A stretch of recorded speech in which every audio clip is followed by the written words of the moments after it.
welcome back to the show. The show is Your World, and today we're coming to you from the Giraffe Center right here in Nairobi.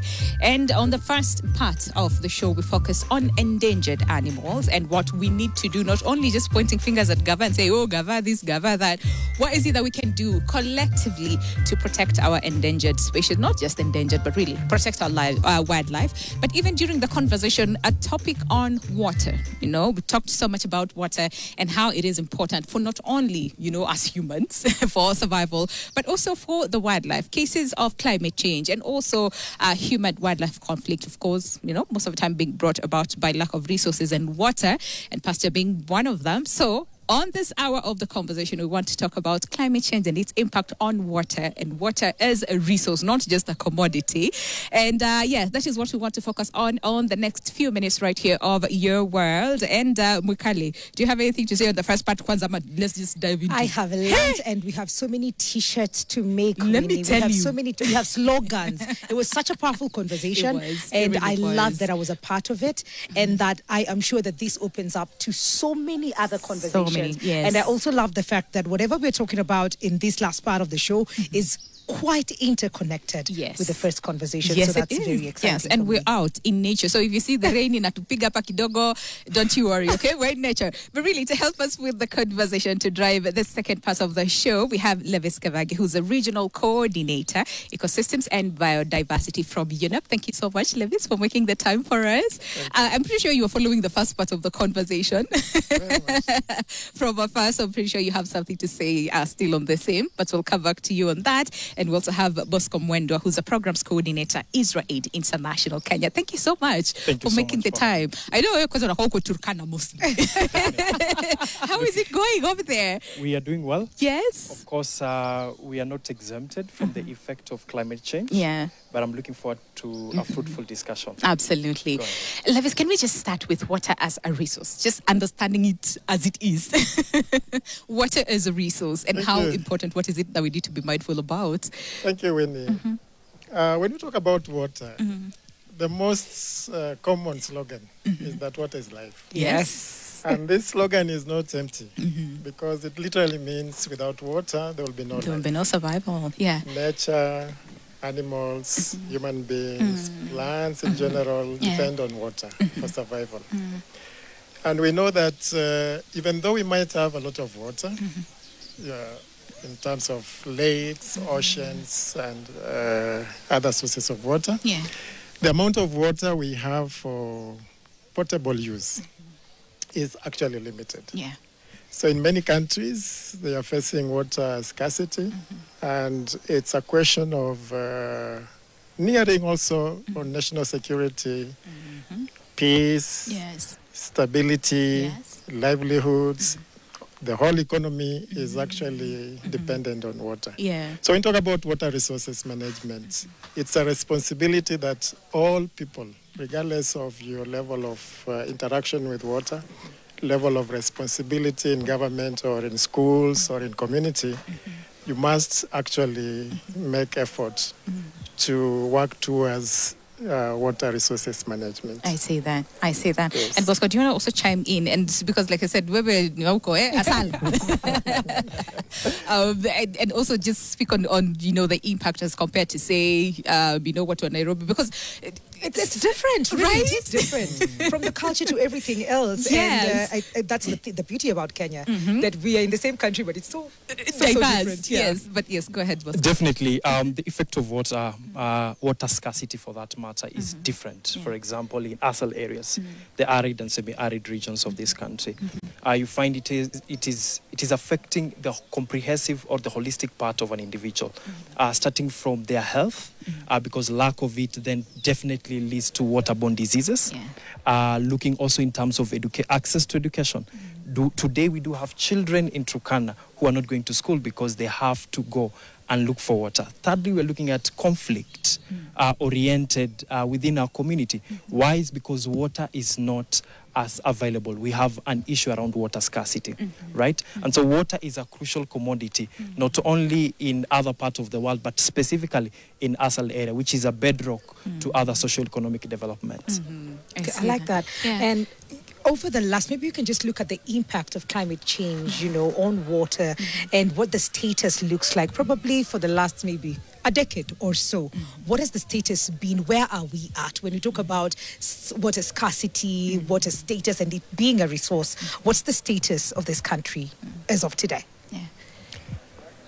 As mentioned, arid and semi-arid areas in Kenya constitute almost 70 to 80% of the landmass.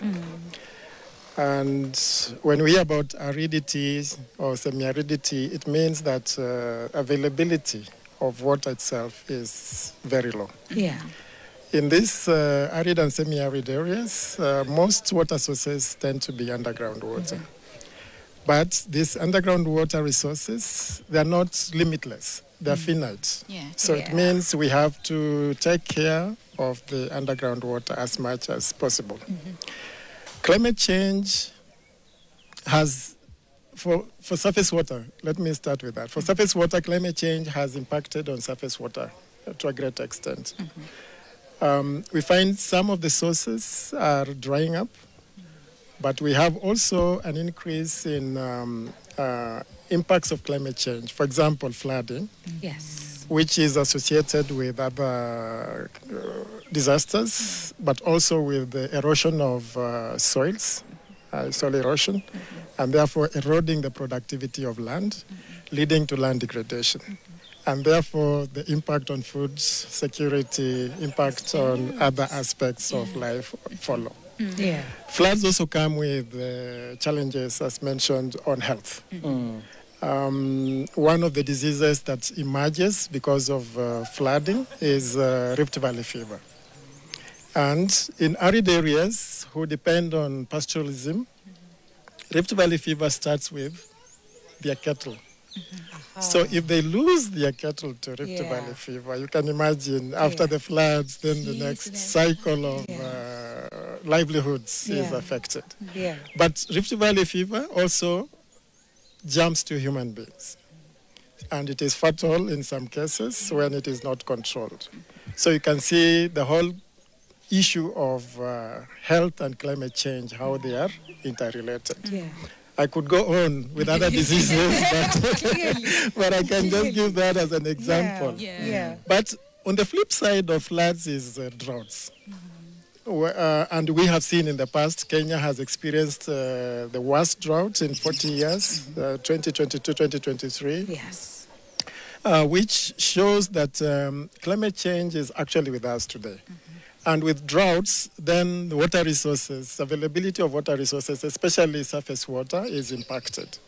So it calls upon the country, and especially in arid and semi-arid areas, to look at how do we develop groundwater resources that could buffer the impact of climate change.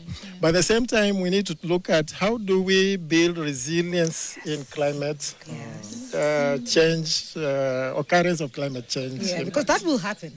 Yes, definitely. And for majority of Africa, we look at adaptation to climate change.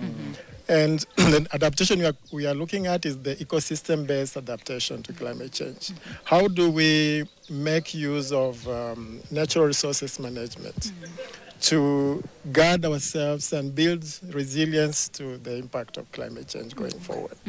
And we have seen, if I may, that going for, from the studies we have conducted, for example, climate change has caused the levels of Lake Turkana, for example, to increase. And many other Rift Valley lakes are also on the increase. But a few years ago, actually, the reason why we were doing this study was to understand why are these lakes declining. So you can see, on one hand, we were worried about the decline in the lake volumes and river flows, and now we are worried about the increase in lake volumes and river flows. Wow. Interesting. And also to tie into what like Levis rightly put, Kenya, we experienced the worst drought in over, 40 years? 40 years. And we saw wildlife also, going into community land, and there was a lot of conflict because clearly there was no water and there was no pasture. Absolutely. So, and what I think in the Asal areas is even worse. It's even worse, right? And there's a lot that needs to be done in terms of fight outlined, adaptation is one of them, like Yes. Levis said. But even other than that, what is it that we can do, that communities can do? Because remember in the first part of the conversation, it emerged that communities have the solutions. Absolutely. Right? And you work directly with the communities. Yes. So what is it that can be done? What is it that is being done? Yes. At least to curb, the impact of climate change, Absolutely. especially on water resources. Absolutely. At Israel, we do implement community-centered approach, where we say that the community should be at the center of any solution that is being implemented within their area. Okay. All the way from planning to implementing and absolutely to monitoring. So, for example, what we are doing in Kakuma is that we are implementing, or we are drilling boreholes, and then we form community water management committee, so that this community can be charged of maintaining of this water system, can be the one that are running the day-to-day operations of this water system. Right. But apart from that, we are taking it a notch higher, together with the county government, where we are saying, can we capacity build our community, especially looking at the vulnerable populations, especially women, people with disability. Can we capacity build them? So then they have the technical capacity. Because as humanitarian actors, we shall not be there 24/7. That's true. But we need to build the capacity of the community, so that one, they are resilient enough, two, they are knowledgeable enough, three, they are able to apply the sustainable measures in connection to water resource management, so that 10 years down the line, 15 years down the line, we should be able to see that water source functional. Because what is happening is that in our Asal region, previously we used to find drought reoccurring after 5 to 10 years. Yes. But right now the situation is different. We are seeing drought happening after 2 to 3 years. Then that calls for additional or reviewing our policy. Let's think about it. What is it that we can do better? What is it that we can do differently? And what we are saying that we have to make sure the community is at the center of the discussion, is at the center of implementation, is at the center of monitoring. Something else that we are doing is that we are saying that the local government is so important for any solution that is being outlined in their county. And what we are doing, for example, with Israel, we are capacity building. Levis spoke about hydrogeological or groundwater as the only available water in Asal region. What we're doing as Israel, we are studying the area. So then we are able to map out potential drilling points, not only for us to support the community, but for other humanitarian actors. Once they come to us to the place, they already have something they can work with, right? But again, we are not only doing that, but again, we are also capacity building. Right? The local government, so that then they are able to know what are the effective techniques to groundwater mapping. Because again, for the longest time, we have been using vertical electrical sounding VES, which is not as effective and as applicable, especially in Asal area where they have complex geological formation. I see. Nimekwama hapo kwa vertical, but Kweli, hata mimi niko, but then alikuwa na flow. I like that you brought out community and you brought out education, capacity building and all of that. And just like the question we had in the earlier conversation is, what are we doing? How, in terms of creating this awareness, of imparting knowledge and education to the communities? Because we've all agreed, hapo ndio kuna solutions, that they need to know how to, when it rains, what do we do? When it's a drought, what do we do? Where do we go? How do we save? How do we conserve? And all of that. So how's that going? Of course. Is it in just one part and it's all over? Sisi watu wa Ukambani. you know, I was about to say, Bukali, huko kwenye Masaku. Sisi watu wa Makueni. Achana Masaku ni hapa. Watu wa Makueni kule wote. We'd like to know. Huko. Anyway, continue. Thank you so much. Just to mention, I also come from Matiliku. Ango, have you helped our community? So we are getting the successful models, and it's our intention to replicate this model in other parts of the country as Israel. That is one of our initiative. But just to come back to your question, what we are doing is that we're using especially schools as an entry point. We're saying, can we work with children? Can we work with them, especially within the framework of a school club, right? So that then we're able to empower, we're able to sensitize on the importance of water, right? And how can we conserve the little that we do have? We have said that we have finite. And so the discussion should have how best can we make use of the little that we do have. And how best, what are the adaptive solutions? Levis has spoke of adaptive solutions, right? Can we say that every child should plant one tree? right? And those are part of the initiatives that we are doing, for example, in Turkana, right? But again, we are going also into the community and having conversation with our community and saying that at the backyard of your household, in that manyata, can you have a small kitchen garden, right? So that grey water, you can use it to plant some vegetables. Because one of the challenges that we do have with drought is malnutrition.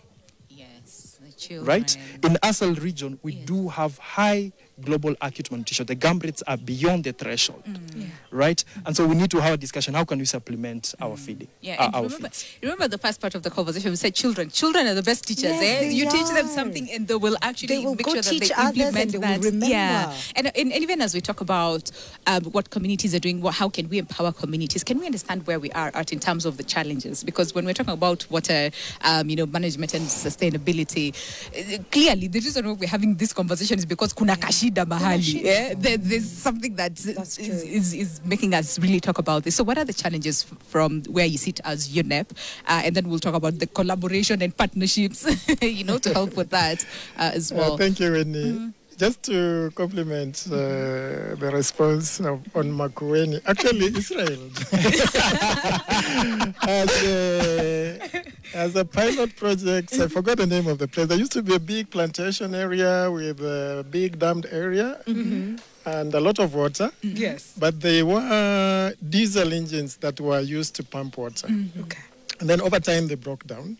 So what Israel has done with some collaborations was to come in with solar systems so that they reduce the operational costs of pumping the water and then redistributing this water. And then showing how this water can be used efficiently. Because in many cases, and one of the challenges in water resources management is how much water do we use? Agriculture tends to use 70 to 80% of water, plus or minus, given the context. And if you're using water for irrigation, what is the system that you're using water for? Some systems are so much water intensive and therefore you don't get efficiency. So there are some efficient technologies that we could apply to reduce the amount of water that we use for agriculture. And if we do this, then we make water available for other sectors. What's in water resources management we call demand management. So agriculture demands a lot of water, but what can we do to reduce the amount of water that they use while increasing, in some cases, the potential yield, if it is in crop or animal production? I see. So water efficiency is one of the key challenges that we are facing. But now using technology, using community-based solutions, like it was mentioned, nature-based solutions. We talk about sand damming as one of the potential solutions, because the water seeps down into the ground and it is covered by sand. And because it is covered by sand, and in arid areas, the rate of evaporation is quite intense. So the sand above the water reduces evaporation, while underneath you have even millions of liters that you have collected and can be in the gap between the first rain season and the next rain season. This is one of the nature-based solutions which the communities actually have used for many years. If you go, we use it. Even for farming. We'll just go by the riverbed and dig up and protect it. And then it will go down by the time you come the next day. Then you just scoop a bit of sand. I'm trying to think what we used to do best approach when I was still a child. But I was still a child. I wouldn't. So some of these are the challenges, but going hand in hand with the solutions, because we are now talking to the communities. What did you do? So we are starting at a point of equal knowledge and then progressing to new areas. But one of the other challenges is we have very good policies. We have very good strategies. We have very good action plans. But turning this into implementation, this is where there is a problem. I know. Good policies, so where the implementation at. Exactly. So we need an intervention that bridges the gap between policy and implementation. But when talking about policy, the process of policy making needs also to be informed by science. In some instances, we make policies without the hard science. What do we know? What is the science telling us? Yes. Then we use that as evidence to make a policy. What do we know? And when we talk about science, we're not talking about physics, chemistry, and bio.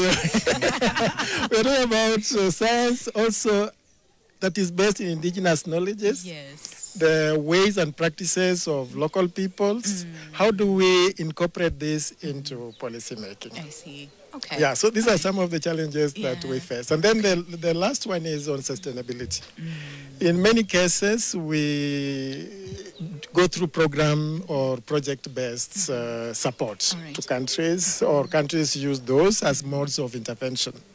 But after the 5 years or after the 10 years of the program, what remains behind has also been a challenge. Okay. So making sure that these development efforts are sustainable is also one of the areas where we have challenges. And that's why working with the national government, working with the county government for the case of Kenya, but also working with the communities. Tends to build towards the sustainability. And now that you talked about partnerships, we also want to talk between partners. Yes. In many cases, and this could be true in many places, you find that one organization comes and drills a borehole. The borehole fails. Yes. Then another one comes and builds it in another place. That is one instance. Another instance is that because water is closely related to conflict, you may be providing what you think is a solution, but you are actually exacerbating the conflict, because now all the communities will congregate around the water. And even wildlife, because that's reasons, right? There is conflict between people, but there's also conflict between humans and wildlife. But there's another silent conflict between nature and the rest. So in that instance, we need to talk between partners, to talk to the local communities who understand their needs. So that when we are providing a solution, we are not adding to the problems that they face. I see. And even from the first part of the conversation, remember public awareness so that people know how to, say, for example, with wildlife, an elephant passes, instead of doing this, please do that, so that we reduce the conflict. We need all of that. Yes. And I see the community is at the heart of everything when it comes to our environment. And I'm sure we've talked about many things that we've done wrong, the government, policies, but are there instances or sectors that we've won? We've done something. We've had milestones over the years that we can celebrate today and be like, it's not all grey. We've made strides, and this is what the strides look like. Definitely we have. Levis has spoke about policies. I think in terms of right policies, we have made some significant steps. But before getting into your question, I just want to add one approach that has really been something that we've been able to see impact, especially in our implementation. We do implement integration approaches, because we're saying that scarcity to water is not only in relation to thirstiness, for example, right? Has interconnection with health, has interconnection with protection issues. GBV cases are on the rise. Why? It's because you do not have water, right? Education is not accessible, right? And so, for example, what we are doing, implementing a community empowerment program to wash, protection, and health, whereby we are saying that we understand that community will be displaced. They'll move from one village to the next, but can we take this hospital to where they're moving? So that the children themselves can still access can still access health services. The immunization schedule cannot be interrupted with, right? At the same time, we are saying that, is it possible that we can work? Yes, you are not going to school. Yes, GBV cases on the rise affected our young girls. Can we work with them? And so, for example, what we as Israel, we have done, we have set up adolescent-friendly space. So then we can work with the teenage mothers. We can say that life should not come to an end.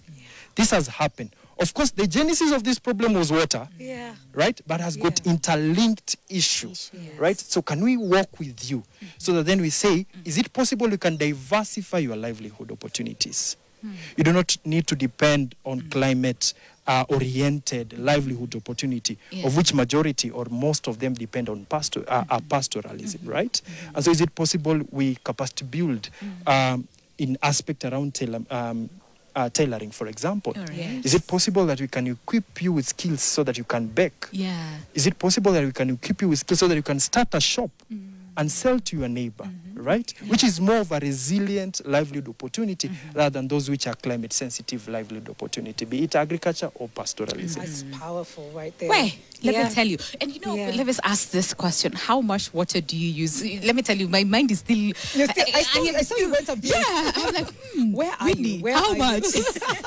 How much do you use? But also to the question that we kindly asked. So, are there things that we have done right, or are there things that we should do to at least right this wrong? And also, again, adaptation, I know is what, is what we're talking about. Yeah. But yes, but are there things that we have done right, and from where you stand as UNEP? Because there's this saying that UNEP does, it's leave no one behind, right? Leave no one behind. So are there things that we have done right in the leaving no one behind? I think in the leaving no one behind, and basically...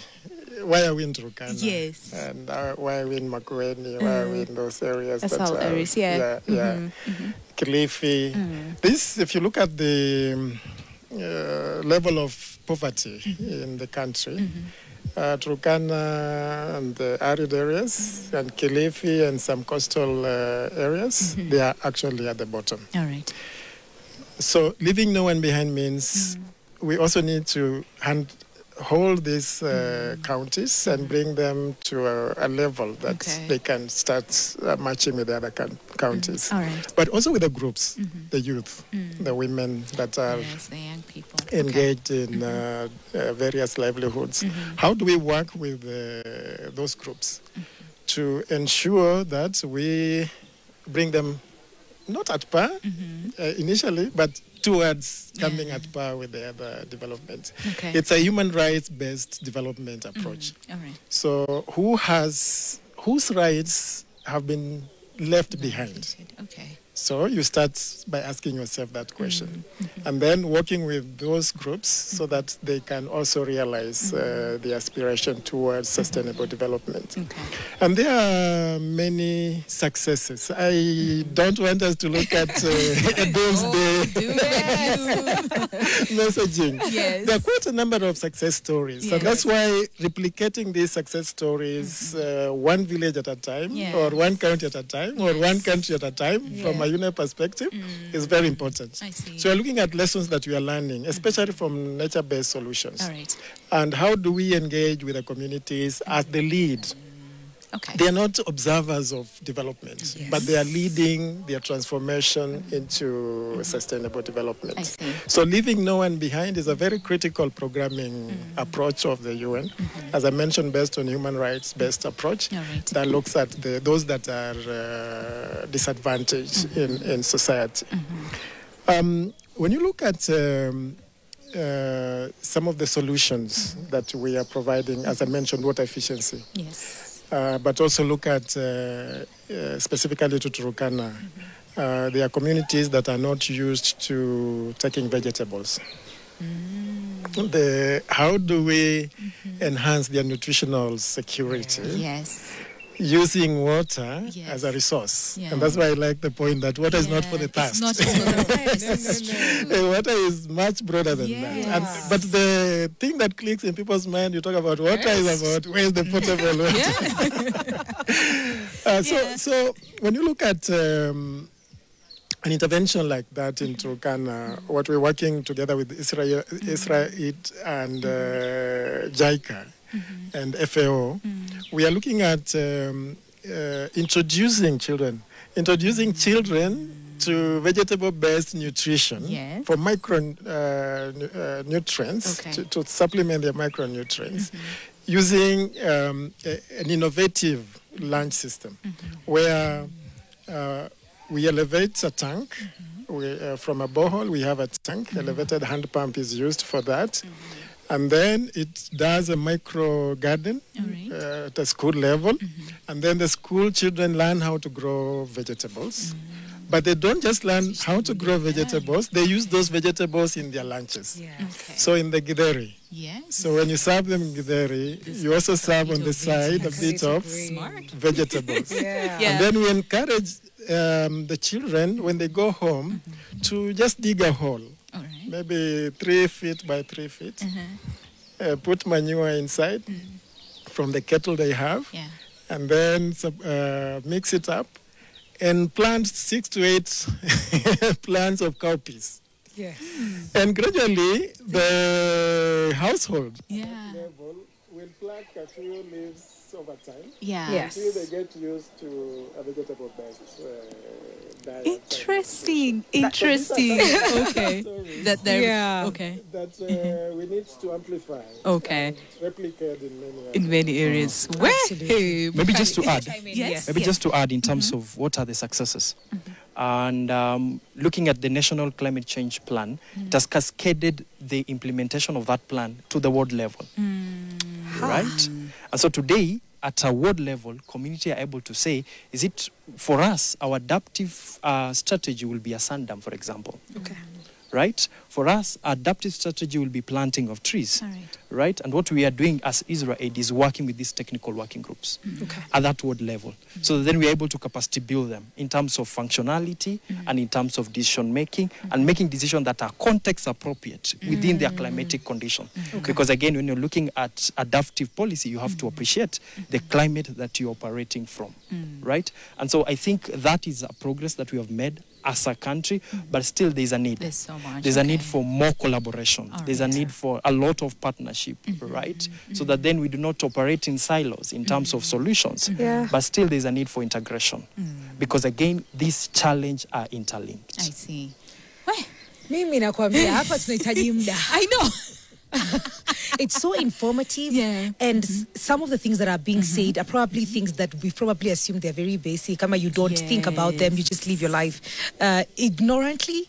But once we are equipped with this knowledge, then a lot can change. Yeah, Yeah. I see that. So then, as we bring this to a close, because on the first part we talked about endangered species and how climate change is also impacting on that, and now we're focusing on water because, like we said, there is no life without water. And this is both on wildlife and even domestic animal to us human biodiversity, really in general. So what does the future look like then when we're talking about water sustainability? And if you could do that in like 25 seconds each, I'll be counting.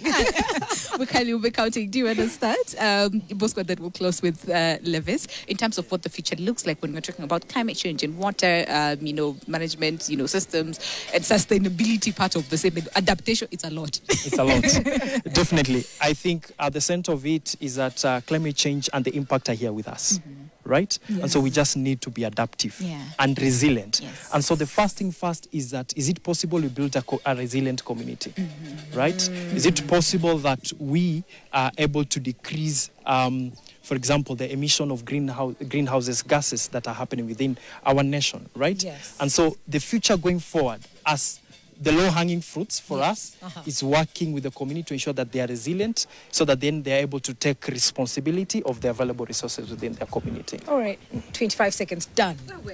Levis, your turn. I appreciate climate change, but for us, we also talk about the 3 planetary crises. Okay. They are interconnected. Climate change, loss of nature, and pollution. If we talk about water resources management, we couldn't be having water, but the water gets polluted. And if it gets polluted, then it's not available for use, or it has to take a lot of investment to make it useful for plant and animal use. But the future is bright, so I'll conclude by saying that there are many examples that have succeeded. There are many communities that have a lot of knowledge to share. Policies are there, and we have a lot of technologies also, especially with innovation and the youth coming up with innovative ideas around technology. Technology is also supporting how we could manage water resources more effectively. Okay. Thank you so much. Hey, this was it. They do. Yeah. At the heart of it all for me, I think community. And I love that the conversation is not about them being bystanders of what is being done about their life. Yes. It's like, you're going to be a part of this. We're going to do this because you are at the core of everything changing life, changing environment, our animals, and all of that. Yeah, let me tell you, we're literally quite class because we have learned so much from wildlife to now understanding not only just the impact of climate change, but also how communities are important when we're talking about solutions, and even with the wildlife, as well, how communities are important in ensuring that we protect, our wildlife and nature and biodiversity. Let me tell you, it's a lot to do on Mindful Monday. Okay, so I hope that you've learned so much as well together with us right here on the show, and of course a special thanks to Levis Kavagi, who is the regional coordinator, ecosystems and biodiversity from UNEP, and Bosco Mwandwa, programs coordinator, Israel Aid International Kenya. And also earlier on we had Emmanuel and we had Steve as well. So special thanks to all our guests today, and thank you for sticking with us until the end of the show. Pretty sure that you've learned a lot. All right, so keep the conversation going online, and that is NTV Kenya, both on Facebook and on X, and tag me as well at Lubembe_Winnie and at It's Wikali Mary. All right, so goodbye, have yourselves a lovely day. I'll see you tomorrow, same time, same place. Wikali. Adios. Thanks Giraffe Center as well for hosting us today. Goodbye. Loved it here.